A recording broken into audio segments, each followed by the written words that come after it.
presented by T3.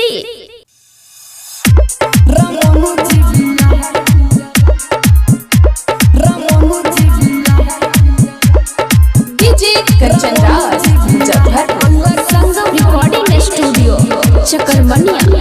Raman ji बियाह कइला कई रही रही वो छौड़ी से बियाह कइला कई। रमन जी बियाह कइला कई रही रही हम थाला में शोध कइला कई।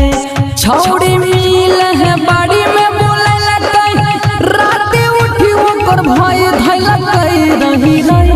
रमन जी बियाह कइला कई रही रही वो छौड़ी से बियाह कइला कई। बियाह कइला कई रही रही हम थाला में शोर कइला कई। रमन जी बियाह कइला कई रही रही हम थाला में शोर कइला कई। DJ Kanchan Raj, singing by Sagar Suman. हो बहुत दिन से कर रहे बात रे राखे पड़ता जिंदगी भर साथ रे। बहुत दिन से कर रहे बात रे राखे पड़ता जिंदगी भर साथ रे। सोचने न रही दुनिया सनई हाथ पकड़ी बिहार करे पड़ते। रमन जी बियाह कइला कई रही रही वो छौड़ी से बियाह कइला कई।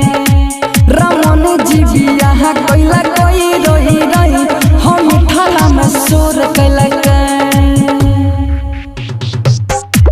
रमन जी बियाह कइला कई रही रही हम थाला में शोर कइला कई। DJ Kanchan Raj, Muzaffarpur, recording by Durgesh ji. माई बाबू देखी पीटे हो त छाती सोचने की हो हम जती हो बाराती।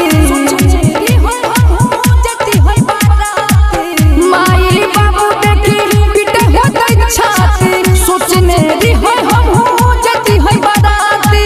दुर्गेश रणधीर राहुल संगम सागर सुमन के बोलल कन रमन जी बियाह कइला कई रही रही वो छौड़ी से बियाह कइला कई। रमन जी बियाह कइला कई रही रही हम थाला में शोर कइला कई। Sangam Recording Studio, Chakarmania.